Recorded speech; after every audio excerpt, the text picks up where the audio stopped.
சரி, நான் 75% பாஸ்கருக்கு தரதா இருக்கேன். அது போக 25% நாம 5 பேரும், அதாவது ஸ்ரீதர், கோபால், நான், தாமு பேபி பிரிச்சுக்க போறோம். ஆளுக்கு 5% கிடைக்கும். மணி, நீ எங்களை ஏமாத்த பாக்குற. 25% 5ஆ பறிச்சா ஒவ்வொருத்தருக்கும் 5% இல்ல 14% கிடைக்கும் இல்லையா? அதானே வரும். இல்ல இல்ல, கேளுப்பா, நான் உங்களை ஏமாத்த மாட்டேன், எப்பவுமே ஏமாத்த மாட்டேன். இரு நான் போட்டு காட்டுறேன். இந்த பாத்தீங்களா, 25 5ஆல வகுத்தா 5 வரும். 5 2ல போகாது. 5 25ல 5 தடவை வரும். புரிஞ்சுதா? தப்பு மணி, நான் கணக்கிட புடி, எங்கிட்டே வா, நான் போட்டு காட்டுறேன் பாரு.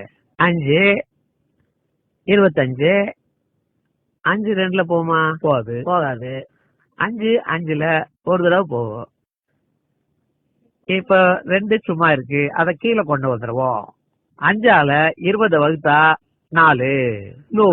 கணக்கு இப்படி போடணும். 25 5ஆல வகுத்தா 14. ஓ நோ, நான் உனக்கு புரிய வைக்கிறேன். இதோ பாரு, 5 5 தரம் 5 5 5 25. பாரு, நல்லா போட்டாரு கணக்கு. என்ன உங்களுக்கு எவன் தான் கணக்கு சொல்லி கொடுத்தானு தெரியல. கொடுங்க, எப்படி நான் போட்டு காட்டுறேன். 14 5ஆல பெருக்கினாதான் 25 வரும். 5 × 4 20. 5 1ஆல இன்ட்டு பண்ணா 5, மொத்தம் 25. அவ்வளவுதான். இல்ல இல்ல, இங்க பாருமா, 5 14 நான் கூட்டி காட்டுறேன் பாரு, அப்ப புரியும் உனக்கு. 14 14 14 14 14. இப்ப கூட்டி பாரு, சரியா வரும். நீ சொல்றது தப்பு, நான் சொல்றதுதான் ரைட்டு, நீயே ஒத்துக்கோ பாரு.